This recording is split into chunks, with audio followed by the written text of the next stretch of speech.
Cruise control start हो गया। गाड़ी स्टार्ट है।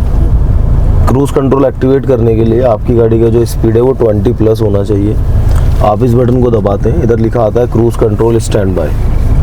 और जब भी आप 20 प्लस पे होते हैं आप एक बार इस सेट बटन को प्लस करते हैं और क्रूज एक्टिवेट हो जाता है।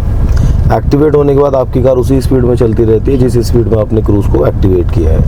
आपके पास जो क्रूज है वो अडेप्टिव क्रूज कंट्रोल है ऑटोमेटिक व्हीकल में, जो कि सामने अगर कोई कार चल रही है आपकी गाड़ी के सामने, उसके हिसाब से आपकी गाड़ी भी ब्रेक अप्लाई करती है। तो वो इंगेज करना पड़ता है या ऑटो हो जाता है? वो जैसे ही आपने क्रूज एक्टिवेट किया है, इसमें क्रूज ही अडेप्टिव क्रूज है। ओके। इसमें नॉर्मल क्रूज नहीं आता।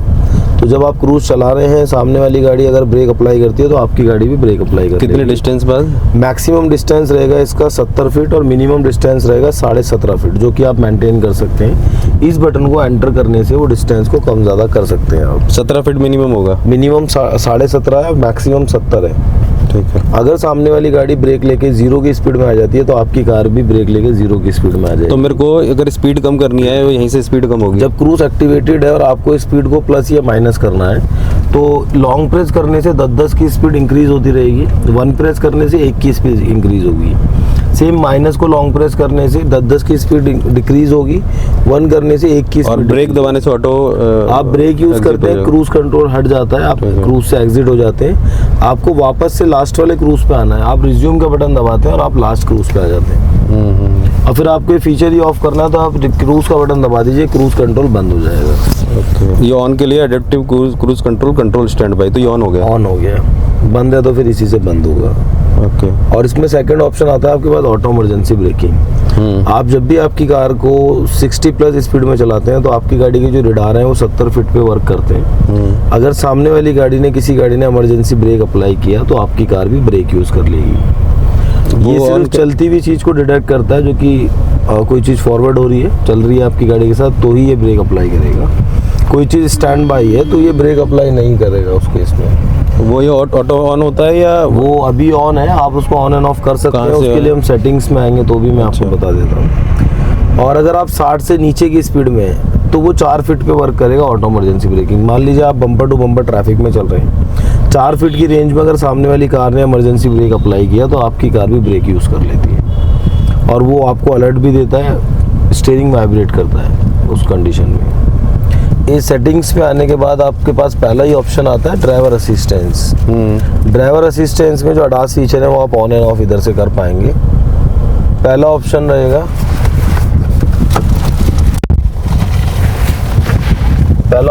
आपके पास अडेप्टिव क्रूज कंट्रोल। आप जब क्रूज पे चल रहे हैं तो ये स्पीड को इंक्रीज डिक्रीज, सामने वाली गाड़ी के हिसाब से ब्रेक अप्लाई, तो वो नॉर्मल, स्लो एंड फास्ट, तो नॉर्मल बेस्ट रहता है। बाकी आप स्लो एंड फास्ट को भी कर सकते हैं। स्लो में क्या होता है? ब्रेकिंग जो यूज हो रही है और वापस से जो गाड़ी इंक्रीज हो रही है स्पीड के लिए, जैसे गाड़ी हट गई तो आपको लास्ट क्रूज पे जाना है तो कितनी जल्दी करे वो ऑप्शन आ जाता है। तो नॉर्मल वैसे हम रखते हैं। नेक्स्ट ऑप्शन आता है आपके पास ऑटो इमरजेंसी ब्रेकिंग। आप इसको सिर्फ वार्निंग भी कर सकते हैं। तो ये आ गया फॉरवर्ड कोलिजन। इसको ये ऑटो करने के लिए इसको प्रेस करना पड़ता है ना? इसको एंटर करना पड़ता है, नीचे से अप एंड डाउन होता है। और उधर मेन्यू ओपन करने के लिए ऊपर वाला बटन दिया जाता है। ठीक है। तो ये सिर्फ ये वार्निंग भी देगा और ब्रेक भी अप्लाई करेगा। और वार्निंग लेवल भी आप कम ज़्यादा कर सकते हैं। तो इसमें रहेगा लेट, नॉर्मल एंड अर्ली। तो जो आप रखना चाहें, अभी नॉर्मल है। आप नेक्स्ट ऑप्शन आता है इसमें lane keep assist. Lane keep assist का काम वही 60 प्लस पे अगर आप गाड़ी को चलाते हैं तो स्टीयरिंग को लेन में रखने की कोशिश करेगा गाड़ी को आपकी। आपको लेन चेंज करना है आप कर सकते हैं, थोड़ा सा स्टीयरिंग आपको हैवी लगेगा।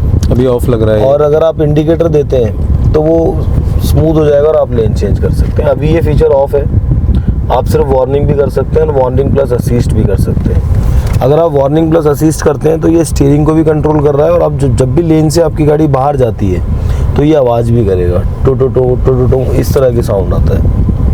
नेक्स्ट ऑप्शन आता है आपके पास। नहीं, इसमें सजेस्टेड वे क्या है कि ऑटो पे रखना है, किस पे रखना है? एक बार लेन की सही आपके ऊपर डिपेंड करता है, आप उसको यूज करना चाहते हैं। वार्निंग ओनली और ऑफ में तो फिर वो मतलब कोई इंटीमेशन देगा नहीं, कुछ नहीं करेगा, फिर तो वो फीचर ही ऑफ हो गया। हाँ, वार्निंग ओनली सिर्फ वार्निंग देगा कि अगर लेन से बाहर जाएगी गाड़ी तो आवाज आएगी। वार्निंग कंट्रोल नहीं करेगा। और वार्निंग प्लस असिस्ट करेंगे तो वो स्टीयरिंग को भी कंट्रोल करेगा। लेन में रखेगा। ज़्यादातर ये यूज़ फॉग वगैरह होता है तब यूज़ होगा ना? नहीं नहीं, वैसे भी आपका तो ट्रैवल मेरे हिसाब से ज़्यादा ही अभी होगा। वार्निंग ओनली पे कर दीजिए इसको सेट।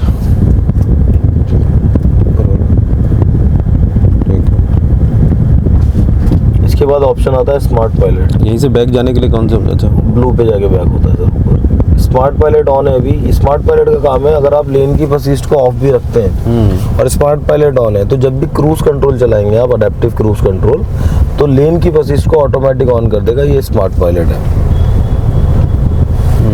और नेक्स्ट ऑप्शन आता है आपके पास high beam assist. High beam assist automatic high beam और लो बीम को ट्रांसफर करता है ये। अगर सामने से कोई गाड़ी आ रही है, लाइट लग रही है इसकी, तो उसको लो बीम पे ट्रांसफर कर देगा आपकी गाड़ी की हेडलाइट। ये ऑटो में है ना अभी सारे? ये अभी ऑटो ऑन है सर। स्मार्ट पायलट भी ऑटो में है और सारा ऑटो में है। हाँ, और ये आ गया ट्रैफिक साइन रिकग्नाइजेशन। आपकी गाड़ी मतलब चल रही है और रोड पे कोई साइन बना है, ट्रैफिक साइन, तो वो आपको इधर शो हो जाता है। हाँ, वो हो रहा है अभी, ठीक है। इसके बाद ऑप्शन आता है AFE, ऑटो फिल एफिशिएंसी। आपको एवरेज को रीसेट करना है।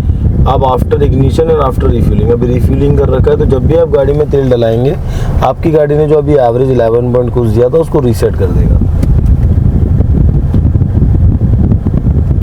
पैसेंजर एयरबैग, ये को ड्राइवर एयरबैग हमने इंडिकेशन इधर देखे हैं, आप यहाँ से ऑन ऑफ कर सकते हैं। ऑन ही रहना चाहिए वैसे। ऑन ही है ना अभी? ऑन है अभी। ब्लाइंड व्यू मॉनिटरिंग सिस्टम, जो कि अगर आप इंडिकेटर यूज करते हैं तो इधर कैमरा शो होता है। समझ गए। ये वो फीचर है। इंडिकेटर में सिर्फ लेफ्ट राइट का होता है, वो इधर ही होता है, उधर नहीं आता है वो इधर नहीं आएगा सर, वो उसी स्क्रीन पे आएगा। TPMS होता है, टायर प्रेशर मॉनिटरिंग सिस्टम, जो कि प्रेशर बताता है आपको ऑटो लर्न कर रहा है कितना है। टायर फिल असिस्ट ऑप्शन आ जाता है आपके पास, जो कि आपको असिस्ट भी करेगा। अगर प्रेशर कम या ज़्यादा होगा तो असिस्ट करता है।